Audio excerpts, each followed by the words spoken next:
టాలీవుడ్ లో సినీ కార్మికుల సమ్మె కొనసాగుతోంది. 4వ రోజు కూడా సినిమా షూటింగ్స్ బంద్ అయ్యాయి. కార్మిక యూనియన్లు నిర్మాతల మధ్య గొడవ తెగడం లేదు. ఇటు కొందరు నిర్మాతలు బయట నుంచి కార్మికులను తెప్పించుకుంటున్నారు. మరోవైపు లోకల్ కార్మికుల్లో స్కిల్స్ లేవంటూ నిర్మాతలు చేసిన ఆరోపణలపై కార్మికులు కన్నెర్ర చేస్తున్నారు. పాన్ ఇండియా హిట్లు ఏ కార్మికులతో కొట్టారో చెప్పాలని కార్మికులంతా నిలదీస్తున్నారు. బయటి వాళ్లను తీసుకువచ్చి లక్షల ఖర్చులు చేస్తున్నారని, తమకు 30% వేతనం పెంచాలని అడిగితే ఇంత రాద్ధాంతం ఏంటని కార్మికులు ప్రశ్నిస్తున్నారు. అది కూడా 3 ఏళ్ల తర్వాత అడుగుతుంటే తమ స్కిల్స్ నే ప్రశ్నిస్తారా అంటూ ఆవేదన వ్యక్తం చేస్తున్నారు. వేతనాలు పెంచమంటే కొందరు కొత్త సమస్యలు పుట్టిస్తున్నారని మండిపడుతున్నారు కార్మికులు.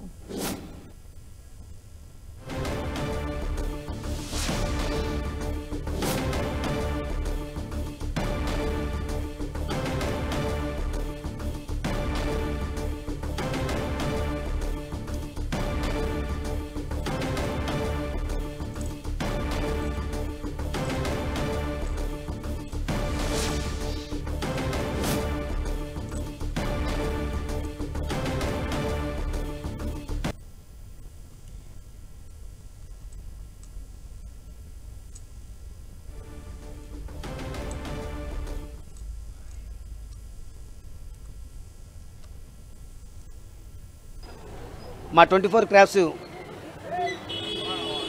కొట్టొద్దండి.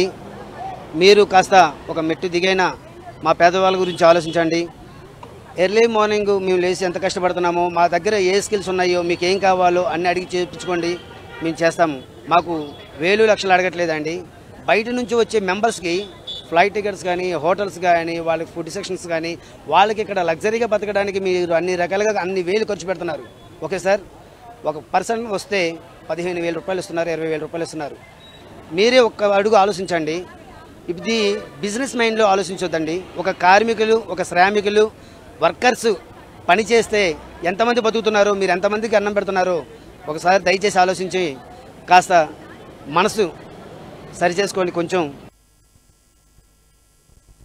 అయితే మన వాళ్ళు అన్నారు, ఒకటి స్కిల్ లేకుండా అందుకే మేము బయట వాళ్ళని పెట్టుకుంటాము, చేసుకుంటాము అన్నారు. మాకు ఈ సినిమా పని తప్పితే మాకు రెండో పని తెలియదండి. స్కిల్ లేదు అంటే అసలు ఏంటి సార్? ఒక పని మీరు ఇచ్చిన పని మేము చేయకపోతే మీరు ఆ మాట అనాలి. అంతకుముందు అంతా రామారావు గారు గెటప్లు ఏంటి, నాగేశ్వర గారు గెటప్లు ఏంటి, ఈ మధ్య గెటప్లు ఏంటి, మొత్తం ఇదంతా చేసింది ఎవరు సార్? మన వాళ్ళేగా, మన మెంబర్సేగా, బయట వాళ్ళు కాదు కదా. ఎన్ని గెటప్లు అయితే అంటే ఏదో ఇంకా ఇప్పుడు బొంబాయి నుంచి అంటున్నారు. ఇప్పుడు మీరు ఇక్కడ ఛాన్స్ ఇస్తే కదా సార్ బొంబాయి నుంచి వాళ్ళు వచ్చేవాళ్ళు చేసినంత మన వాళ్ళు చేస్తారా లేదా తెలిసేది. వాళ్ళకి ఫ్లైట్లు వేస్తారు, ఏసీ రూములు ఇస్తారు, ఏ రోజుకు ఆ రోజు పేమెంట్ క్లియర్ చేస్తారు. మాక 2 నెలలు 3 నెలలు 4 నెలలు పెడుతున్నారు, అయినా గమ్ముకుంటున్నాం. ఒక్కసారి కూడా ఇక్కడ వాళ్ళు మనకు ఒకసారి ఛాన్స్ ఇచ్చి చూద్దాం. ఎవరైనా ముందుకు వచ్చి చెప్పుంటే మేము కూడా అనేది సార్ మన వాళ్ళు చేపించండి. ఫస్ట్ ఏం పని రావట్లేదని మీరు చెప్పినప్పుడు మేమే చేస్తాం. అంతేగాని పని రాదు, స్కిల్ రాదు, మేము బయట వాళ్ళు పెట్టుకుంటాం. మేము లక్షలు పెట్టి పెట్టుబడి పెట్టి తీసుకొని ఎందుకు సార్ మా కష్టాలు?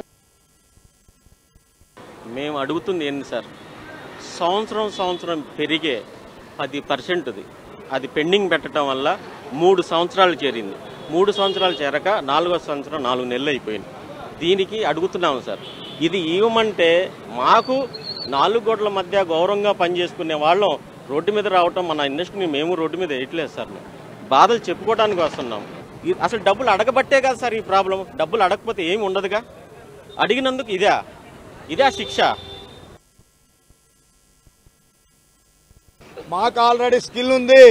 2018లో మీరే స్కిల్ కార్డు తీసుకోమంటే మేము స్కిల్ కార్డులు తీసుకున్నాం. అందరం స్కిల్ వర్కర్స్. ఇవాళ ఆస్కార్ స్థాయికి వెళ్ళిందంటే స్కిల్ లేనిదే ఆస్కార్ స్థాయికి వెళ్ళామా? అదేవిధంగా తెలుగోడు సినిమాలు, మన తెలుగు నిర్మాతలు తీసిన సినిమాలు ప్రపంచ ఖ్యాతిని గడించినాయి. మరి కార్మికుడికి ఇచ్చే జీతంలో ఎందుకు ఇంత వెసులుబాటు చేస్తున్నారు? ఎందుకు ఇంత జాప్యం చేస్తున్నారు? మీరు అర్థం చేసుకొని మా యొక్క సమస్యలన్నింటినీ పరిష్కరించి మమ్మల్ని ఎప్పుడు రమ్మంటే అప్పుడు వీధులకు రావడానికి, హాజరు కావడానికి సిద్ధంగా ఉన్నాం. వేతనాలు పెంచాలి అనేటప్పటికీ వీళ్ళకి రకరకాల ప్రాబ్లమ్స్ వస్తున్నాయి. యాజ్ ఈ సినిమాల షూటింగ్లు అంతకుముందు జరిగిన రోజులు ఇక్కడ వర్కర్స్ అందరూ మంచోళ్లే, అంత ఎటువంటి ఇబ్బంది లేదు, అన్నిటిలో బాగానే ఉంది. కానీ అమౌంట్ పెంచాలి, 30% మాకు పెంచి ఇవ్వాలండి. ఇక్కడ అన్ని ఖర్చులు పెరిగిపోయినాయి.